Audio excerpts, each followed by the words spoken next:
we're going to talk about, let's go ahead and get into this movie right now. This movie, Neighbors, man. I know the director, I was worried about you going to see this because the director of this movie is the guy that did your favorite movies, man. Get Him to the Greek. Ooh. And what was that Sarah Marshall movie? Oh, jeez. We have Seth Rogen as a guy named Mac, and Rose Byrne plays his wife, Kelly.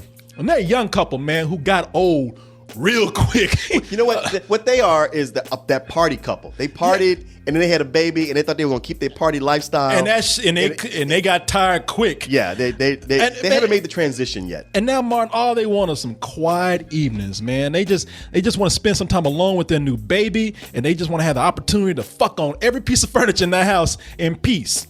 But apparently, that nice neighborhood has the stupidest homeowners association because they have allowed a fraternity.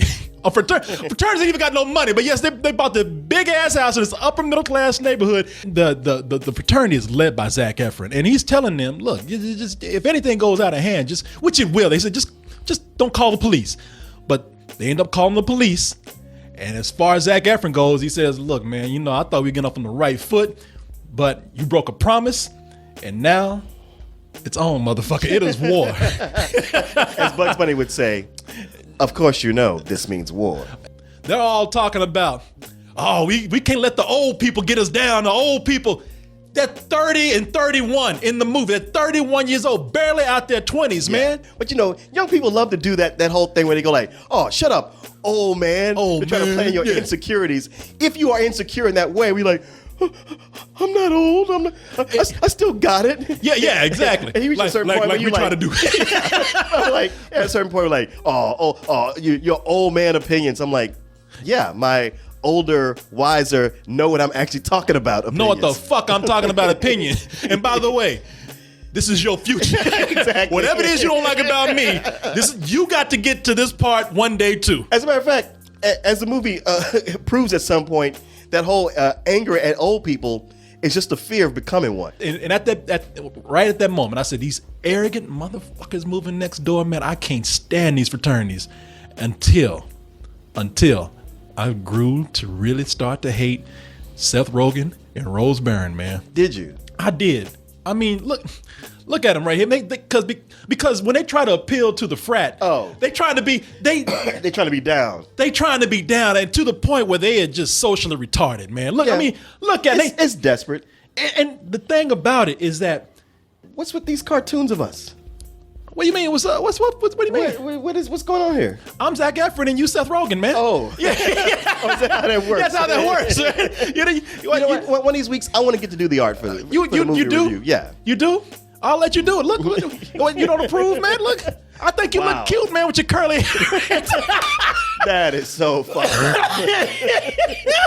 You don't like it? Oh, I'm sorry, Martin. Did you imagine that I would be like, oh, that's awesome, Corey. Thank you. I didn't know I had to get art approval from you, but you know what? I'll do this. No, I'll do you don't have to, because a gracious person, had it been me, I wouldn't have done that to you. What did I do to you? Oh, okay. All right. Yeah, what'd you do? Martin, what did I do to you? Tell you what, let's see when next time one of these comes up, who gets to be the leading man and who gets to be the fat funny guy. I made you the leading man. Seth Rogen's name is at the top of the bill. You the leading man, man. What's wrong? Okay. All right. You see, people? You see what I did for him? Look at this right here. Made him the leading man in the movie. Made him Seth Rogen. Made him the high. And by the way, I want you to know that I took everything into consideration, Martin.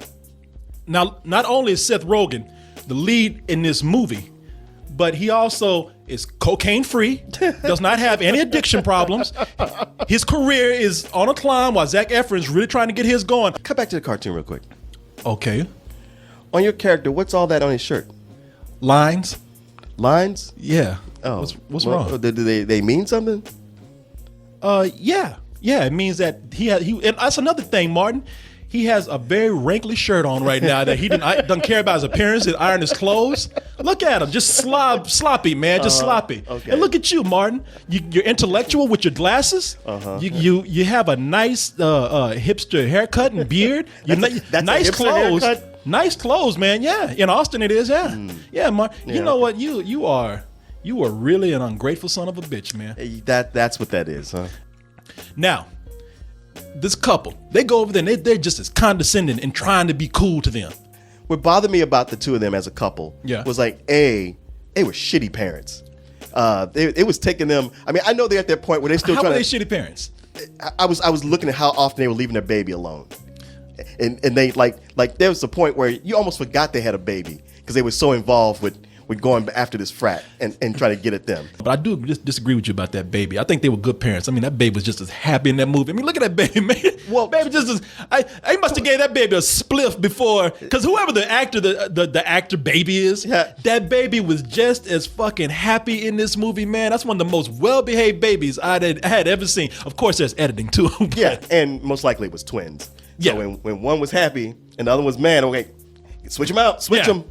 As actors in the movie, I did enjoy them. They weren't connecting with me as a real couple. They were there's a movie and we put you together as a couple, but I wasn't really feeling them as a genuine couple. This is the kind of movie where, and this is why I'm giving Rose Byrne and Seth Rogen credit, because they made gross out scenes where I normally don't like gross out comedy because they really just try to rely on the shock value of the joke. Sure. They were actually able to ad-lib in those scenes, and they were able to make it funny. It is. At the same time, it's not as raunchy as a lot of these movies tend to be. There's a certain level that so many of them just go straight to. And when one will go sort of there, but not all the way there, I like that. I'll give it credit. And it managed to not do that. Now, does it avoid going the low road all the time? Not at all. There's some random long dick jokes that don't really pay off all that well. As a matter of fact, I'm kind of so-so about this movie. You know, like I said, man, you're just too old for this. Hey, man. You know, I mean, it's just not your. I get it, Martin. You know, it's not your demographic, man. I'm just too right. I came home and I found myself laughing out loud about certain things. I mean, there are things in the movie, and I did not like in the beginning. Like I didn't like the couple. I didn't like the fact that nobody said anything about this frat. And one of the things I didn't like is that it does this thing in movies that I hate. It's an all-white frat, and they got one black dude in there. That right there, out of everything in the movie, that is not reality. Well, not only that, but like these are all, I guess, cool party white guys. And he looks like somebody who got rejected from Revenge of the Nerds. Everybody in this movie is handsome, got nice bodies and shit, and they got this Negro in here, right? Just look like a crackhead, just as skinny, look like Snoop Dogg's nephew, right? So, I mean, and of course he's the comic relief most of the time. Everybody gets laid except him, because ain't no black chicks coming to the house. Right. I laugh out loud at certain parts of this. I mean, I actually catch myself thinking about certain scenes and laughing out loud, and I would want to see this movie again for that. It's not a perfect film, and I would almost recommend it as a full price movie if it weren't for those things in there, like you said, that don't really work, especially that slow beginning, which kind of stumbles a little bit. Yeah. And this is some bullshit. No. Well, it's funny you bring up Seth Rogen, because it's once again Seth Rogen is playing Seth Rogen. So you got to know what you're going to get when you get in there. I wish it worked better than it does.